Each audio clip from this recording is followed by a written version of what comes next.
Flamengo anuncia novo técnico e é o Jorge, mas é o Jorge Sampaoli. O argentino chega a um acordo com o Flamengo e já é aguardado no Rio de Janeiro amanhã, domingueira, por volta de 9 e pouco da manhã, para acertar esses detalhes finais e depois ser apresentado à imprensa e ao grupo de jogadores. Depois de muita conversa, com muita informação também de Jorge Jesus, com a possibilidade dele voltar para o Flamengo, é áudio vazado, é foto de Marcos Braz no cinema, é torcida pedindo, é diretoria dizendo que só pode esperar uma semana, enfim, depois dessa confusão toda, o Flamengo foi atrás do técnico argentino, Jorge Sampaoli, e fechou. Saudações rubro-negras, fala aí galera do Flanares Rubro-Negro, meu nome é Alan Castro, estou aqui mais uma vez para falar do mais querido para você, torcedor rubro-negro. Por isso, desde já eu agradeço aí, como tenho feito, a todos que já fazem parte do nosso canal, todos que já estão inscritos, né, e interagem conosco. E peço aqui aquela moral, aquela galera que está aqui pela primeira vez ou que ainda não é inscrito no canal, porque somente assim o YouTube continuará levando, recomendando nosso vídeo, nosso canal a vocês, aos interessados no Flamengo. E isso faz com que nosso trabalho continue, que nosso trabalho cresça. Beleza, galera? Então hoje esse é um vídeo aqui especial, um vídeo somente de análise desse novo técnico do Flamengo, Jorge Sampaoli, né? Bom, a gente já falou aqui na live que nós fizemos, inclusive em parceria com o Cadu SRN, com o pessoal lá do Ligados no Fla, e falamos sobre os nomes que estavam na pauta do Flamengo, as opções de mercado, inclusive de Jorge Sampaoli. Eu vou deixar aqui embaixo essa live como um link para vocês acompanharem se quiserem. A gente se aprofundou um pouco nesse debate. Mas o fato é que, contrariando a vontade dos torcedores, Jorge Sampaoli já foi anunciado como novo técnico do Flamengo. E aí, galera, a primeira coisa que eu venho dizer, vamos tentar analisar os prós e contras, como tudo na vida, existe sempre os dois lados, né? As coisas positivas, as coisas negativas. Para mim, já de início, as coisas negativas. Porque um dos motivos, ou alguns dos motivos que foram utilizados para a demissão do Vitor Pereira, claro, além do pífio resultado na temporada, é justamente a questão que as ideias dele não convergem com os jogadores. Ou seja, o estilo de jogo, a forma que o técnico pensa, como ele quer que o time jogue, não vem batendo com essa capacidade de jogadores similares, com a disponibilidade deles entenderem, entendeu? Com a vontade deles quererem, deles confiarem, deles, como é que pode dizer assim, abraçar essas ideias e querer botar para frente. É o que tem acontecido de sempre. Então, assim, é o tal do jogo posicional novamente. O Flamengo está insistindo em trazer um técnico com essas características, que traz essa ideia de jogo posicional.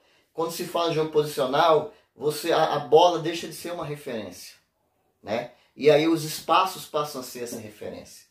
Então, já é uma primeira mudança de conceito, né? Então, assim, é importante que as pessoas guardem certas posições, entendam os movimentos que elas têm que fazer, atacando e defendendo, os espaços que elas têm que ocupar, que elas têm que estar aí preenchendo, é tão importante quanto o resto da questões técnicas, de qualidade, etc. e tal.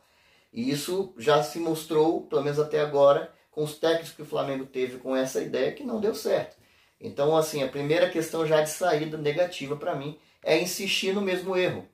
E aí o contrato o que se ouve, né, com o Sampaoli até dezembro do ano que vem, ou seja, mais ou menos 1 ano e meio de contrato. E aí, será que o Flamengo vai conseguir... será que esse trabalho vai dar certo? Será que o Flamengo vai conseguir manter esse técnico, que não tem sido um perfil dessa diretoria, né? Por N razões, até o final do ano que vem? Ou seja, vai pegar essa temporada ainda todinha e mais a próxima. É claro que a gente torce sempre para que isso dê certo, para que ele chegue, para que funcione, para que o time volte a jogar, para que o time entenda as ideias, seja um time ofensivo. Mas vamos aguardar para ver, né? Eu acho que no primeiro momento é trazer uma outra pessoa com as mesmas ideias, tá? Quais são essas ideias? Vamos esclarecer. Já falei de algumas aqui do jogo posicional.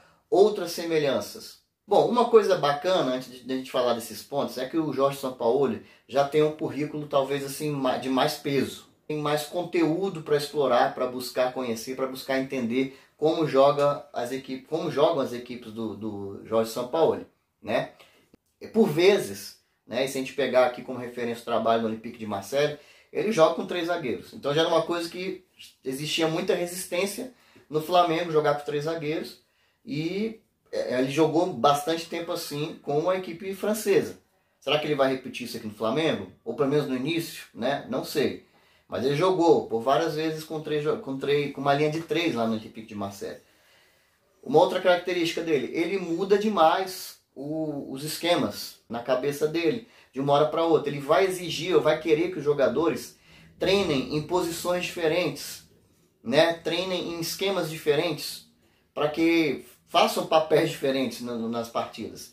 E isso leva um tempo para se adaptar. E já não deu certo recentemente com o Vitor Pereira. Ele vai exigir mais fisicamente dos jogadores, porque como ele joga de uma pressão lá na frente, vai precisar que essa perda pós-perda ali, esse trabalho de pressão pós-perda, o Flamengo faça muito bem, coisa que o Flamengo já não fez, né? Agora mesmo, recente, bem recente, né? Ele gosta às vezes de fazer a saída de bola dele curta. Então essa saída curta, na qual ele concentra os jogadores pelos lados, ele cerca de 4 jogadores de cada lado, né, para auxiliar nessa saída, por vezes ele também sai com 3 jogadores. E às vezes um desses 3 jogadores é o próprio goleiro. Então o goleiro pode ser que ele participe dessa saída de bola, né? Será que o Santos vai se adaptar a isso? Também vamos ver. Costuma ter uma linha de 5 jogadores à frente da linha da bola. Isso por um lado é bom porque você ganha esse preenchimento ali nessa horizontal do campo, digamos assim. Você povoa ali numerosamente o meio de campo, tem várias opções, 3 jogadores por dentro, mais 2 abertos, né? Contudo, se esse passe do jogador que está com a bola sair errado para essa galera aí, dessa próxima linha de 5, olha como é que o time fica exposto, né? E às vezes essa linha de 3 se junta com mais 2 e fica uma linha de 5 com uma última linha defensiva, quando a equipe está lá na frente. Só que o espaço ali muito grande nas costas, né? Que a gente já viu isso. O tanto de vezes que o Flamengo, mesmo com uma linha, nesse time de Vitor Pereira, com uma linha de 5 defendendo, como tinham buracos nessa linha, como tinha espaço nas costas desse zagueiro, e como a gente estava toda hora tendo o adversário ultrapassando nas costas do zagueiro, saindo com situação de gol, situação de perigo. Entendeu? Ele gosta de jogar com um centroavante de referência. E aí, vamos de novo voltar para essa discussão Pedro e Gabigol? Quem joga? Entendeu? Então ele gosta também de jogar pelos lados de campo, tal qual o time de Vitor Pereira, né? E normalmente com pontas, né? Fazendo essa ocupação. Nesse caso eu nem vejo tanto problemático, porque o Flamengo de certa forma vinha jogando assim há algum tempo, né? Então assim, galera, de uma certa forma é um modelo de jogo que não é simples de se implementar. São ideias que outros treinadores já trouxeram, algumas ideias semelhantes que outros treinadores já trouxeram, que encontraram resistência na equipe do Flamengo, principalmente quando os resultados não vinham, né? Exige-se um tempo para se adaptar, não é de uma hora para outra que essas ideias vão funcionar, que essa automação dos movimentos, das posições, já que é um jogo posicional, vai acontecer, de preencher os espaços, quem tem que estar onde, o que um faz quando o outro está com a bola aqui, entendeu? Nessa parte de marcação, até ele gosta de marcar mais por zona. É uma marcação mais agressiva, mais lá na frente, né? E aí, isso pode ser uma coisa boa para o Flamengo. Mas o Flamengo também não vinha executando bem recentemente esse tipo de marcação lá na frente, né? De pressionar lá na frente. E aí, como é marcação por zona, nessa pressão lá na frente, é comum que o jogador adversário que tiver com a posse de bola, o jogador que estiver mais próximo daquela zona, daquela região, tem essa obrigação de ir lá, atacar, né, digamos assim, pressionar esse jogador. E aí a ideia dele é que automaticamente os que estão ao redor fiquem pegando os outros jogadores, assim, se aproximando, né, cada um marcando um, principalmente aqueles que seriam opções de passe para o jogador adversário que está com a bola. Então são algumas características dessas equipes do Jorge Sampaoli que a gente pôde observar, vendo também algumas análises, né? E que isso exige uma adaptação. E a gente já tem um histórico bem recente de resistência com relação a esse tipo de jogo, né? Então, será que vai dar certo? Eu acho que o Flamengo apostou alto nessa contratação do Jorge Sampaoli, ou ficou com muito medo, né? Principalmente nessa vergonhosa derrota aí do Flamengo para o Maringá. Eu não vou tirar o mérito da equipe paranaense, porque ela entrou com maturidade, ela entrou com responsabilidade, entendeu? Com profissionalismo, no sentido da gente vai jogar no nosso estádio para ganhar, mesmo sabendo que está enfrentando uma equipe que é superior tecnicamente, uma equipe muito grande em relação a gente. Mas eles vieram e jogaram para ganhar, e ganharam o jogo, e merecidamente, entendeu? E o Flamengo, assim, mais uma vez mostrou-se uma equipe apática em campo. Então esse tipo de exibição, infelizmente, que tinha o risco de acabar acontecendo, ligou esse alerta do grupo de futebol do Flamengo e fez com que o Flamengo teve que mudar talvez uma ideia inicial de realmente esperar para o Jorge Jesus, se é que ela realmente existiu, e acelerar esse processo. E aí, como era de se esperar, foram atrás de Jorge Sampaoli, que era o segundo nome na lista, e era a preferência, na verdade, do presidente Rodolfo Landim. A gente vai falar de algumas características, primeiro de duas curiosidades, tá? E depois de algumas características que são boas, algumas questões assim, algumas ideias do Jorge Sampaoli e características dele que são boas, podem ser boas para o Flamengo, tá? Então, sobre a curiosidade, o Jorge Sampaoli já comandou pelo menos 5 jogadores aí desse elenco atual do Flamengo em outras equipes. O Bruno Henrique, a gente coloca nessa lista forçando um pouco a barra, mas porque foi lá em 2019, ainda aquele início de temporada, logo depois veio para o Flamengo. Mas o Marinho, que fez a sua melhor temporada dos últimos anos, inclusive foi o motivo que levou o Flamengo a contratá-lo, né? Foi o Mister Libertador em 2020. Jogou muito bem, né, na equipe do Santos, sob o comando do Jorge Sampaoli. Vidal e Pulgar pela seleção chilena, já tiveram essa oportunidade. Eu me lembro do Gerson, né, que é o que a gente mais comenta, mais faz referência, que inclusive atuou em várias posições com o Jorge Sampaoli naquele Olympique de Marseille, né? Atuou como ponta, atuou como meio, atuou como volante, enfim. E outra curiosidade que a gente quis trazer aqui, galera, sim, isso facilita, né? Isso facilita o grupo, assim, parte do grupo já ter tido essa experiência de trabalhar com ele. E a outra curiosidade, galera, que eu queria trazer aqui é que ele participou do programa Bem Amigos, né? O Jorge Sampaoli, enquanto técnico do Galo, e comentou sobre o trabalho do Paulo Souza no Flamengo. Abre aspas para Jorge Sampaoli. É ilógico que um treinador tenha que fazer com que um time se adapte às suas ideias de jogo. Na verdade, o técnico tem que se adaptar às características de time, porque assim ele vai fazer um bom trabalho, caso contrário, será um trabalho fracassado. Então essas foram as palavras do Jorge Sampaoli na ocasião. Espero que ele faça disso a sua filosofia para poder treinar o Flamengo nesse momento. O Flamengo em crise, o Flamengo pressionado e um Flamengo que tem muito a melhorar. Bom, então algumas características do Jorge Sampaoli, né? Ele é um cara perfeccionista, né? Minucioso no seu trabalho, é um cara trabalhador, então ele vai ficar ali em repetição, acertar aqueles mínimos detalhes, enquanto não resolver aquilo ele não avança para a próxima questão. Ele é um cara de comando, centralizador, então na ideia tudo vai ter que passar por ele, pela decisão dele, para avaliação dele, a palavra final deve ser dele, de sua comissão.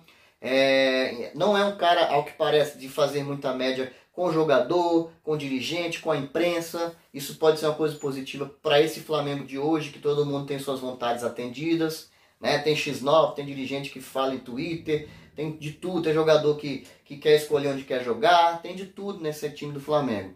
Cada jogo ele pode mudar a equipe, pode mudar o cara de posição, tirar o cara da zona de conforto, o que é algo positivo, mas nesse time do Flamengo a gente já viu que tem dado errado, tem tido resistência, aí os caras ficam chateados, vão querer derrubar o cara depois de um tempo, entendeu? Agora, é um cara também ofensivo, é um cara agressivo, ele joga pra frente, ele gosta de colocar seus jogadores para amassar o adversário, entendeu? Fazer um gol, 2 gols, 3 gols, isso é um fato muito positivo, o Flamengo está precisando disso.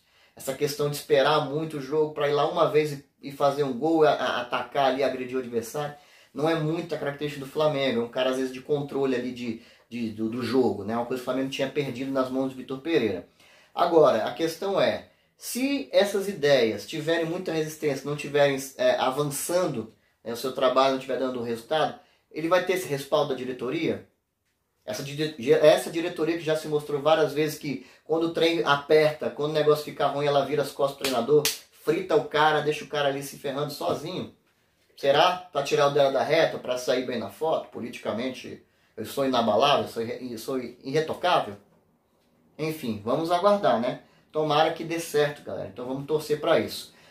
Galera, para fechar aqui o vídeo, né, que já está bem extenso, obrigado a todos que estão aqui até o final. Eu vou até aproveitar aqui já para pedir mais uma vez que você se inscreva no canal, que você deixe seu like, que você compartilhe, entendeu? Que você comente também. Agradeço demais aí todos que estão nos ajudando nesse trabalho. Mas o Jorge Sampaoli não vem só, né? Ele vem com uma comissão de mais 6 pessoas, né? Ao total de 7. Então vamos aqui passar a relação de cargo e nome dessas pessoas, beleza? O primeiro dessa galera aí, que a gente vai chamar de coordenador, né? Mas é um cara, é um homem de confiança, o braço direito do técnico. É o Gabriel Andreatta, né? Ele vai ter essa função de coordenador, a forma que ficou definido, mas eu acho que ele vai estar o tempo inteiro ali com o Jorge Sampaoli tomando decisões, principalmente extra-campo, entendeu? Acompanhando o trabalho onde for. Christian Aran é um auxiliar técnico, assim como Diogo Meschini, né? São 2 auxiliares técnicos dessa equipe. Mais 2 preparadores físicos, Pablo Fernandes e Marcos Fernandes. Provavelmente devem ser parentes, irmãos, enfim. E para fechar, o analista de desempenho, que é o Ezequiel Scher, né? Então esse grupo aí de 6 profissionais vão compor a comissão técnica do Jorge Sampaoli, né? Percebe-se que não há um treinador específico de goleiros, pelo menos é o que parece, pelo menos nesse primeiro momento. E disseram que realmente são pessoas muito profissionais, que trabalham muito bem selecionadas, trabalham com ele há algum tempo, e ele confia muito no trabalho dessas pessoas. Mas enfim, vamos aguardar aí para saber como será o desempenho dessa equipe do Flamengo nova nas mãos de Jorge Sampaoli, tá? Flamengo vem a campo amanhã contra o Curitiba, a sua estreia no Campeonato Brasileiro às 16 horas, provavelmente será transmitido na TV aberta. Então, nesse primeiro momento, ainda sob o comando do técnico do Sub-20, Mário Jorge. Saudações rubro-negras, galera, até o próximo vídeo, fique conosco, valeu!